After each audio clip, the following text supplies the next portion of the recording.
Bonjour à tous et merci pour votre participation digitale à cette section de Walix, pendant laquelle nous allons partager avec vous, à travers des retours d'expérience, à travers notre expérience, ce que nous pensons être les 5 éléments clés à la mise en place d'un projet MFA SSO.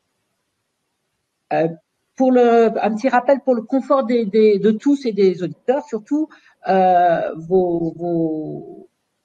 vous êtes en mute et vous pourrez nous poser des questions à la fin de cette conférence afin qu'on puisse continuer un dialogue digital avec vous à ce que nous vous présentons. Je me présente rapidement, Christine Kirchner, au sein de chez Walix, je suis en charge de l'offre IDAS et de porter l'offre que nous allons partager les enseignements ensemble chez Walix. Julien? Oui, et donc Julien Cassignol, je suis chez Walix en charge de l'organisation avant-vente et j'ai une spécialité plus particulière dans tout ce qui est gestion des identités d'accès et notamment IDAS. Et je voulais signaler qu'il y avait également une troisième personne qui nous a beaucoup aidé pour cette présentation, qui est Amélie, qui n'est pas sur l'image, mais je la remercie de nous avoir aidé pour cette présentation. Et sa photo, elle aurait été en couleur. Nous avons l'air un petit peu moins choqués, ne vous inquiétez pas. Ah, vous les suivez. Voilà. Donc l'agenda que nous proposons est que, avant d'aborder ces 5 éléments, faire un rappel pour qu'on pose les fondamentaux et être sûr que nous sommes tous sur la même longueur d'onde, j'allais dire. Donc rapidement, un rappel sur l'IDAS, le SSO, le MFA, pour se mettre d'accord sur un certain nombre de définitions, de positionnements. Puis, bien évidemment, nous passerons un certain temps sur chacun des 5 éléments. Avant de partager avec vous un cas client de mise en place de ce que nous aurons présenté avant et de répondre à vos questions et de regarder avec vous ce que peuvent être les next steps au sein de votre entreprise ou chez vos clients si vous êtes du conseil, comment on peut avancer sur un tel projet. Voilà. Ah, il y a quelqu'un qui a coupé mon écran. Qui a osé couper l'écran? Pas couper mon écran. Qui a osé faire ça? C'est un Pierre, Marie ou Pierre-André, je n'ai pas vu tout à fait le nom. Je passe sur le prochain slide, Christine. Oui, tout à fait. Donc, l'arrivée du cloud a un petit peu bouleversé, mais l'IAM, le monde de l'IAM, qui est quand même le sujet, enfin, autour de l'identité que nous partageons aujourd'hui, que vous partagez sur toute la journée. Ça l'a un peu bouleversé sans pour autant en changer les besoins fondamentaux dans les entreprises qui sont, on va dire, d'améliorer la vie de l'utilisateur à travers ses accès et la sécurité aussi. Donc l'IDAS s'est démocratisé avec la promesse rendue de rendre accessible un certain nombre de fonctions autour de l'identité et des accès à des solutions de façon flexible et rapide, et surtout flexible et rapide à mettre en œuvre. Les piliers fondamentaux de l'IDAS, de cette offre, sont d'ores et déjà, ces 3 piliers qu'on va regarder ensemble rapidement, la fédération d'identité, le SSO et le MFA. La fédération va permettre d'établir des trusts via des protocoles standardisés, de récupérer la gestion des credentials. Elle permet la centralisation des données d'identité dans un domaine. Elle est donc la fondation du projet et la fondation de l'IDAS. C'est l'étape première, avant la mise en place d'un SSO qui, elle, va donner la possibilité de s'identifier de façon unique aux applications, qui va rendre la vie de l'utilisateur beaucoup plus simple et la vie des administrateurs beaucoup plus légère une fois sa mise en place. Mais qui dit SSO dit parfois centralisation des attaques possibles et donc renforcement de la sécurité, d'où la mise en place souvent chez nos clients de MFA, de Multi-Factor Authentication, ce MFA qui permet de générer à partir d'outils, à partir de combinaisons d'outils, de générer ce mot de passe unique qui ne sera utilisé qu'une fois et qui va renforcer la sécurité des accès aux applications. Donc voilà les fondamentaux de l'IDAS, fédération d'identité, SSO, MFA. En gros, si on regarde ce que ça donne, le monde d'avant, le monde d'après, le monde d'avant, L'utilisateur, à chaque login, à chaque accès à une application, va devoir gérer un login et un mot de passe. Et à chaque fois, se rappeler du login et de son mot de passe unique. Le login, en général, il est le même, mais pas toujours. On a beaucoup d'entreprises qui nous disent avoir pour la même personne différents logins. Et le mot de passe, si tant est que vous dites que le mot de passe unique, le mot de passe 1 est égal au mot de passe 2, au mot de passe 3 et au mot de passe 4, de toute façon, quand vous allez changer, vous ne changerez pas au même moment, etc., etc. Bon, c'est un imbroglio qui rend la vie de l'utilisateur un petit peu pénible et la vie des administrateurs aussi complexe. Donc ça va être remplacé par une centralisation à travers une solution d'IDaaS et l'utilisateur va, somme toute, se connecter à cette plateforme d'IDaaS pour avoir après accès à une des solutions, des applications qu'il veut utiliser un jour donné. Il peut de plus renforcer l'accès à cette application par une solution multifacteur, le fameux MFA, et en ce cas-là, on aura soit pour une application, soit pour une autre, soit à un moment de la journée, soit en période de télétravail, telle que nous le connaissons en ce moment, renforcer cette authentification avec un facteur de MFA. Donc, voilà le monde d'avant, vous avez vu le monde d'avant, voilà le monde d'après, un accès unique qui permet d'accéder à toutes les applications, qui peut être renforcé de façon contextuelle avec du MFA. Voilà une vie beaucoup plus facile pour les utilisateurs et voilà un projet intéressant et qui permet de répondre à un certain nombre de besoins que nous allons voir ensemble pour les gens qui administrent, pour l'équipe IT qui administre toutes ces identités. Donc, voilà les fondamentaux. À travers ces fondamentaux, on va regarder quels sont les 5 éléments clés pour mettre en place une telle plateforme. Bien, je te laisse la parole pour nous faire découvrir ces 5 éléments. Alors, les 5 éléments clés, en fait, c'est quand on fait de venir un petit peu de l'extérieur, c'est comment est-ce qu'on peut faciliter ce projet, comment est-ce qu'on peut se mettre en ordre de marche, en ordre de bataille, avec les fameux points clés qui assureront la réussite du projet. Et le premier, à notre sens, et un des plus importants, c'est évidemment l'expérience utilisateur. Pourquoi? Parce que déjà en premier lieu, quand on met en place des solutions de sécurité, généralement c'est mal perçu, il faut le dire. C'est des choses qui vont être censées embêter ou empêcher les utilisateurs de faire quelque chose qu'ils faisaient d'une autre manière avant. Et or, le SSO est quelque chose de relativement différent dans ce sens, et c'est pour ça que c'est clé de mettre en emphase sur ce point-là, c'est que c'est, comme dit le titre du slide, un vecteur de productivité, puisque je m'authentifie une seule fois, de manière centralisée, j'ai concrètement un portail d'accès. Ce portail d'accès est le seul point entrant pour moi. Je vais devoir m'authentifier dessus d'une manière unique avec un seul login, un seul mot de passe, probablement un mot de passe primaire qui serait sans aucun doute un mot de passe AD ou un mot de passe de domaine ou LDAP, peu importe. Et pour l'utilisateur, c'est vécu comme quelque chose de relativement simple et transparent, puisque je vais sur mon portail, je clique sur mon application. Et je n'ai pas à réfléchir, à savoir quel est le mot de passe qu'il y a derrière. Ce mot de passe peut être d'ailleurs automatiquement géré et donc complètement inconnu pour moi. Et de la même façon, si je me rends sur l'application cible, j'ai un favori dans mon navigateur préféré, je clique sur mon favori et ça va automatiquement, par le mécanisme de la fédération d'identité, me rediriger vers mon portail IDaaS et donc m'authentifier le cas échéant, m'autoriser également pour savoir si j'ai le droit d'utiliser cette application et enfin délivrer l'accès. Donc, en résumé, d'un point de vue expérience utilisateur, pourquoi c'est un point clé? Parce que c'est le point structurant sur un projet de SSO, de simplifier la vie des gens d'une manière à ce qu'il n'ait pas 50 000 mots de passe à connaître, que ça se passe de manière transparente pour eux, au sens où ils n'auront pas d'outils installés, de choses compliquées à retenir, ils peuvent conserver leurs favoris, mais tout ça de manière centralisée et gérée par la solution IDaaS. Ça, c'est le premier point clé, l'expérience utilisateur. Il semblerait qu'on n'ait pas l'écran. Ah, mais s'il y a des gens qui départagent, malheureusement, oui, quelqu'un a départagé. Hop, je repartage. Merci de ne bien vouloir pas départager. Si Sébastien peut faire quelque chose pour s'en assurer, je lui en serai fort reconnaissant.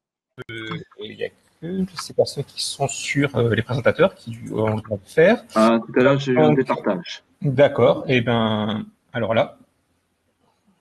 Oui. Ouais, bon, on va voir. Oui. De toute façon, bon, mais on enverra les slides en PDF. Oui, voilà. Ultérieurement, il n'y a pas de souci. Ok, il n'y a pas de souci. N'hésitez pas à me signaler si la présentation saute, hein, je la repartage. Donc, le deuxième point clé. Le deuxième point clé, évidemment, on est sur un projet de sécurité. Ah, alors, c'est Lucille qui a fait stopper. Ouais. Je vais remettre. Et je vais peut-être réussir à faire mon slide. Le deuxième point clé, évidemment, on a parlé d'expérience utilisateur, mais si on déploie un projet d'IDaaS, ce n'est pas que pour faciliter la vie des utilisateurs, c'est également pour apporter un niveau de sécurité supplémentaire à notre SI. Puisqu'on a parlé de centraliser la méthodologie d'avoir des accès, on veut aussi pouvoir aller au-delà de ce qu'on a habituellement, qui est ce fameux login de passe, les authentifiants, et qui n'est à notre sens pas suffisant pour assurer un bon niveau de sécurité. Pour certaines typologies d'accès, on peut avoir besoin d'avoir une authentification double facteur ou multiple facteur, de générer en fait une étape supplémentaire d'authentification pour s'assurer que l'utilisateur, il a beau connaître son mot de passe et il a beau connaître son identité, il a aussi besoin de quelque chose qu'il possède, en l'occurrence, quelque chose qui va lui permettre d'indiquer au système que c'est bien lui, ou éventuellement même quelque chose qu'il est lui-même, c'est-à-dire son empreinte digitale, par exemple. On dirait que c'est assez rare sur des choses comme l'IDaaS, mais l'empreinte digitale avec tout ce qui est clé qu'on peut voir tous les jours, c'est relativement facilement. Multifactor ou double factor, mais également éventuellement des OTP. Beaucoup aujourd'hui de sociétés sur le marché, vous pourrez voir, Google propose une solution, ServiceNow propose une solution, Salesforce propose une solution. La question, ce sont des solutions unitaires qui peuvent complexifier la vie de l'utilisateur. Et le fait d'avoir ces accès d'une manière centralisée, non seulement améliore le niveau de sécurité de manière maîtrisée, mais également le centralise et simplifie la vie de l'utilisateur. Et enfin, c'est vraiment l'idée de dire, c'est ce fameux élément de contexte, c'est parce que, par exemple, je viens de l'extérieur de mon SI, ou parce que je viens d'une zone géographique qui est potentiellement un risque pour ma société, je vais m'assurer d'autant plus de l'identité de la personne. Donc, en termes de sécurité, on a parlé en premier lieu de l'expérience utilisateur, maintenant de la sécurité, c'est vraiment apporter quelque chose de plus que ce qu'on avait jusque-là. Pour l'instant, mon écran tient toujours. Troisième point, c'est le self-service. C'est vraiment dire quel est le problème de l'utilisateur qui a besoin d'accéder à des applications d'une manière simple via une solution d'IDaaS. Qu'est-ce qu'il va devoir pouvoir faire pour être en autonomie? Il y a des choses qui sont relativement simples, de type mon mot de passe unique. Qu'est-ce que je fais quand je l'ai oublié? Comment je me mets en situation de le recouvrer, de le changer, et finalement de ne pas me retrouver dans cette situation où je n'ai plus accès du tout aux applicatifs de ma société. Comment est-ce que je fais également pour, quand j'ai besoin d'un accès applicatif, pour gérer cet accès applicatif, demander un droit, par exemple. Voilà, je suis un ballon couché, je me rends compte que j'ai besoin de déclarer mes congés. Qu'est-ce qui se passe quand je veux accéder à l'application des congés? C'est un bon exemple. C'est également mon profil, moi-même, qui je suis, mon nom, mon prénom. Lucie. Screen sharing, je l'ai vu. Voilà. C'est vraiment comment je gère aussi, moi qui je suis, mon identité, ma personne, toutes les informations qui peuvent être propagées par des mécanismes de fédération jusqu'aux applicatifs cibles. Et c'est cette capacité-là, on doit être en mesure, et on doit d'ailleurs même plus ou moins être obligé, d'un point de vue, c'est la personne qui va exploiter la solution, d'autonomiser les gens, les personnes, les utilisateurs, puisque d'une part, ça leur permet de contrôler leurs propres données, leurs propres droits, mais également, ça me permet, moi, exploitant, on va dire, de ne pas avoir à prévoir d'énormes charges de IT, des coûts qui seront obligatoires pour créer des comptes, déclarer des personnes, etc. C'est quelque chose que je vais pouvoir déléguer. Ah, ça a recoupé. Je repartage. Voilà. Donc vraiment, l'idée, c'est via un portail web, avoir la capacité à être autonome, moi, en tant qu'utilisateur, sur le cycle de vie de mon identité et de mes authentifiants également, comme par exemple le mot de passe. Le quatrième point, qui rejoint un tout petit peu le troisième, mais qui est légèrement différent pour une très bonne raison, c'est, j'ai parlé en premier lieu d'expérience utilisateur, j'ai parlé de sécurité, notamment de double facteur. J'ai parlé là de self-service, mais maintenant, la question, c'est de dire pourquoi c'est intéressant d'avoir tout ça au même endroit.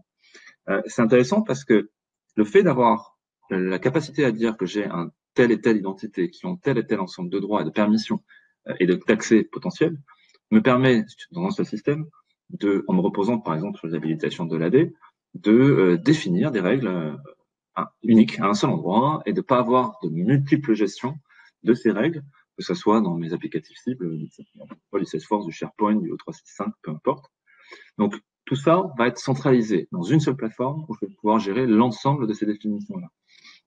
De la même façon, je vais pouvoir, tout ce qui est, on va dire, politique de la gestion de cette identité ou de contrôle, je vais pouvoir scripter ou je vais pouvoir personnaliser ma gestion. Pourquoi est-ce que les personnes de telle typologie devraient avoir tel ou tel accès et pas d'autres?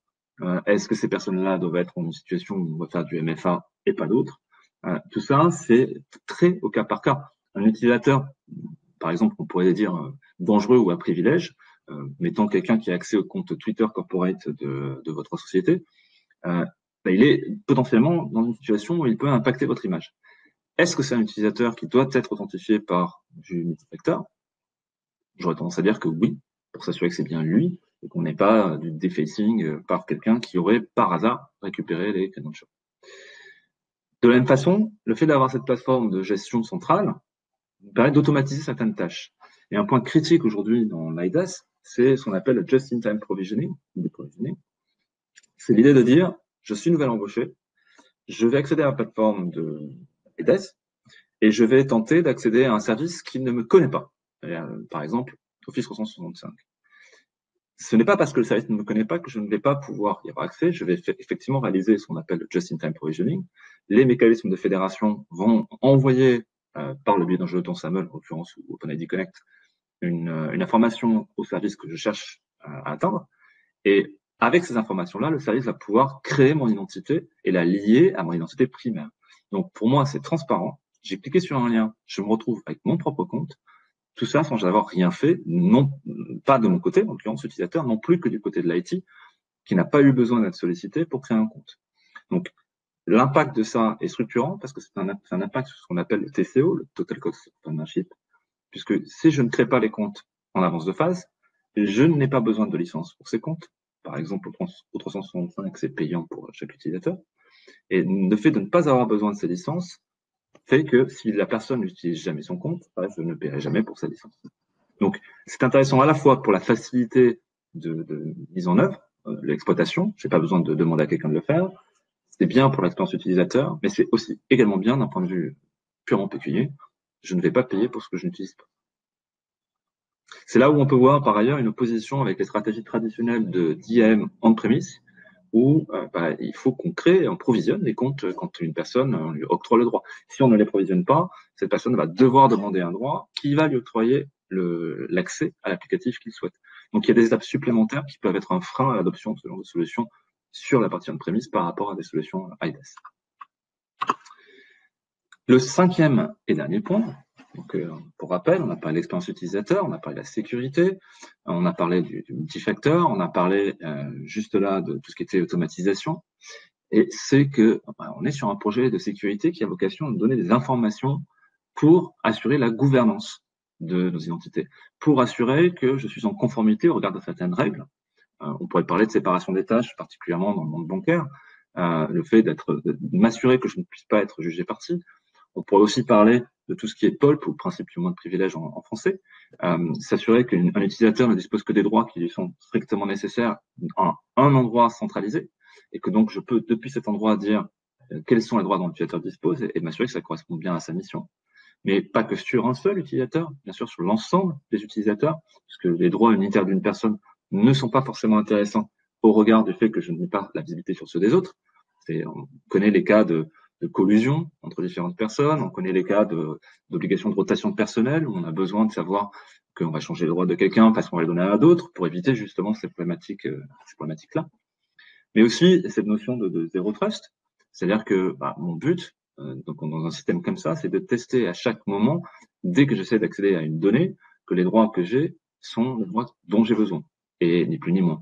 Et cette notion-là, par la fédération d'identité, dans la EIDAS, elle est systématique puisque un accès initial à une application va de toute façon automatiquement nécessiter un jeton qui est émis par la solution d'EIDAS. Donc, on a un contrôle fin sur ces données-là et sur l'accès qu'on délivre aux applications. Et bien sûr, après, on délègue à l'application elle-même la capacité à faire des droits dans l'application elle-même. En dernier lieu, tout ce qui est dans les processus typiques d'IAM, d'IAG qu'on rencontre au jour le jour, c'est des problématiques qu'on appelle en anglais les joiners, movers, leavers, c'est-à-dire une personne qui est embauchée, comment je lui délivre ses accès, une personne qui est mutée, en l'occurrence, comment est-ce que je m'assure qu'elle va perdre les accès qu'elle avait pour gagner ceux qu'elle doit avoir, pour éviter le fameux cas de privilege creep, où je me retrouve avec trop de droits à la fin. Et enfin, une personne qui quitte la société, évidemment, doit perdre ses habilitations, puisqu'elle n'est pas censée avoir accès au système. Donc, en résumé, ce qu'on voit, nous, dans les problématiques qui sont couvertes par l'EIDAS, c'est qu'on va rassembler des informations éparses, notamment dans les annuaires épars, des personnes qui viennent d'endroits et d'autres, pour les consolider au sein d'un même système. On peut penser notamment au cas de ce qui est vos employés et vos prestataires, qui ne vont pas nécessairement être dans le même annuaire ou dans le même référentiel d'identité. On va justement fédérer ces identités, c'est-à-dire être capable de leur fournir au sein du même identity provider la capacité à utiliser plusieurs service providers, ou plusieurs fournisseurs de services, c'est-à-dire plusieurs applicatifs. On va leur réaliser pour eux avec une solution d'EIDAS du SSO, donc on va faciliter leur vie, ils n'auront pas plusieurs mots de passe et on pourra appliquer des mécanismes pour les changer automatiquement. On va élever le niveau de sécurité, soit en faisant de l'authentification contextuelle en fonction d'où je viens ou dans quelle situation je suis, soit en établissant une multifacteur, tout en donnant la capacité à la personne d'être en autonomie, que ce soit pour ses droits en self-service ou pour son mot de passe, qui est quand même le nerf de la guerre, pour pouvoir le réinitialiser, le cas échéant, si la personne le fait. Et enfin, tous ces actes, on va dire ces fonctionnalités-là, toutes ces fonctions sont assurées dans le respect de la gouvernance de l'identité et de la capacité à auditer ce qui est fait. On va passer au cas client. Je vais rendre la main à Christine. Alors, on va partager avec vous une expérience parmi les expériences qui nous permettent d'avoir fait émerger ces 5 éléments. C'est l'expérience d'un groupe actuel qui gère en fait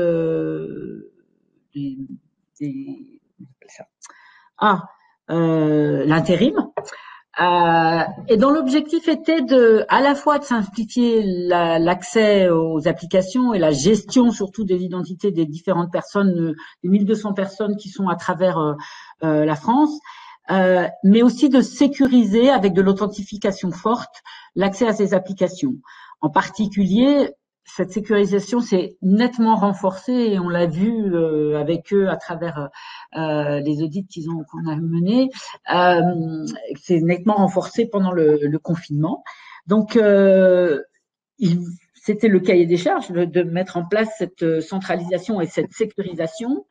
Ils avaient un contexte particulier, d'avoir des gens éparpillés en France et à travers la France et à travers tous les dom-toms, et un parc de téléphones qu'ils ne maîtrisaient pas eux et qui était hétérogène.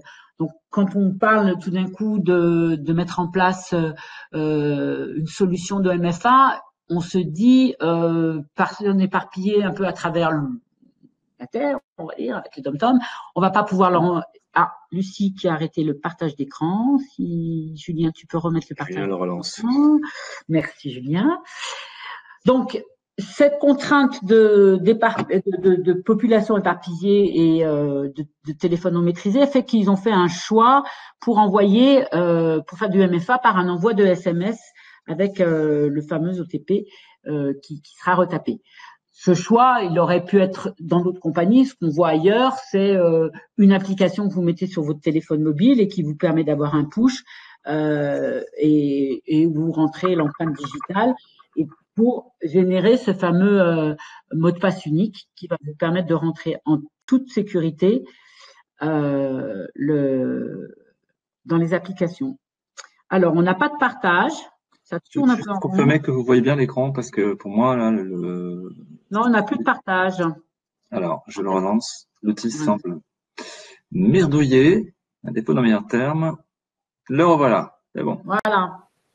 Alors, Excusez-moi, au pire, au oui. début, vous avez mis, c'est ça pour présenter s'il y avait une animation. S'il n'y a plus d'animation, autant remettre le PDF. Ça sera beaucoup plus simple, hein, je pense, que le partage d'écran. Bon, il reste plus beaucoup on arrive de à la slides fin, du je temps, pense qu'on donc va pas D'accord, changer. très bien.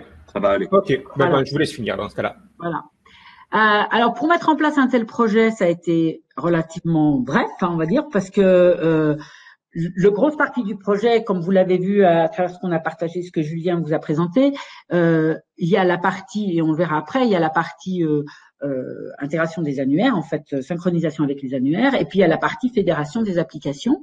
Donc, ils avaient une douzaine d'applications à fédérer, des applications Google, il y a du Citrix, et puis une application RH de CGDIM, plus d'autres, etc. Donc, ça a été assez vite fait parce que c'est somme toute des protocoles standards donc et des applications préintégrées dans notre solution. Donc ça a été rapidement fait. Puis après il y a la démarche projet assez classique de change management, mais comme l'application est très intuitive, ben le change est assez intuitif parce qu'in fine vous avez un parcours utilisateur que vous avez dans votre vie privée de recevoir un SMS pour faire de l'authentification forte et puis une seule plateforme pour accéder à tout. C'était très simple.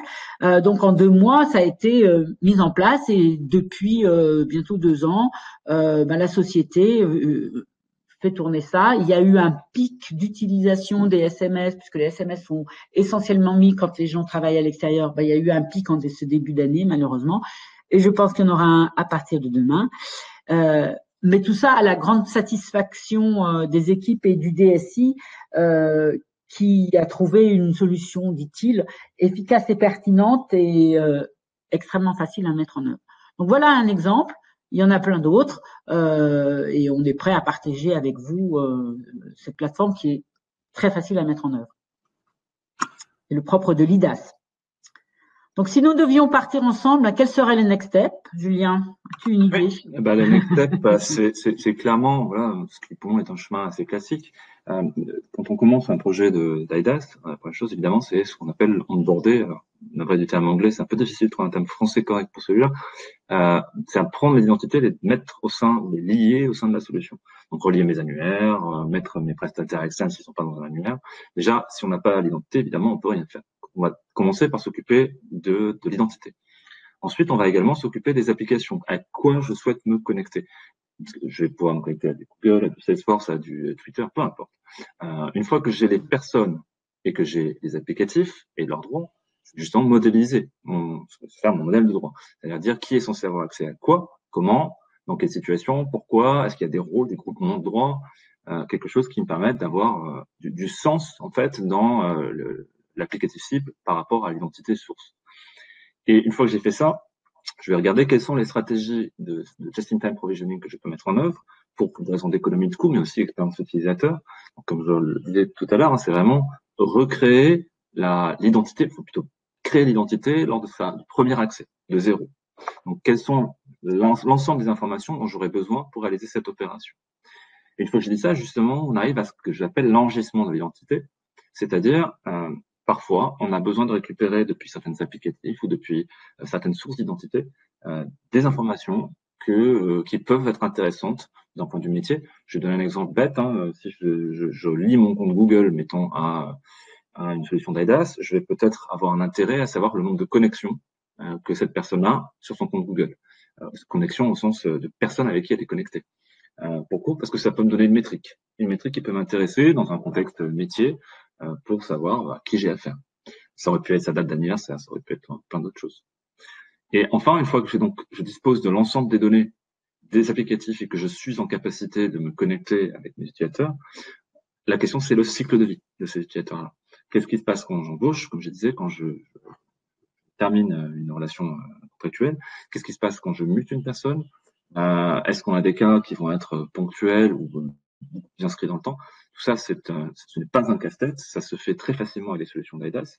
La question, c'est majoritairement industrialiser le processus par la solution adéquate.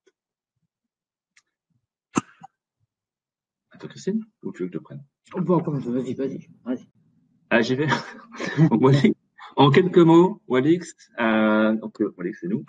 On a une gamme de produits autour de 4 grandes offres. Là, aujourd'hui, on a parlé de l'IDaaS et c'est majoritairement ce qu'on appelle Wallix Trust Elevate, que vous voyez donc en bas à gauche. Je ne sais pas si vous voyez ma souris, normalement oui. On a également une solution de MFA qui, bien entendu, se connecte avec Wallix Trust Elevate, qui s'appelle Authenticator. Donc, on a la capacité d'intégrer les deux pour pouvoir réaliser ces opérations dont on a parlé avant. On est beaucoup plus connu pour traditionnellement ce qu'on appelle le Bastion, qui est une solution de gestion des comptes à privilèges, qui pour le coup n'a rien à voir avec l'IDaaS, même si on peut s'y connecter via la fédération d'identité. Et en dernier lieu, nous avons également une solution de ce qu'on appelle Least Privilege Management, c'est-à-dire de gestion du principe de moins de privilèges, à la fois sur les endpoints, mais également sur les serveurs. Donc on a une offre complète de gestion des identités et des accès, qui nous permet de suivre l'accès utilisateur sans privilège, à privilège, l'utilisateur externe, access, je pense, comme le disait Christine, qui va revenir sacrément dans les problématiques de tous les RSSI de France et de Navarre, et jusqu'à la gestion de l'endpoint en lui-même.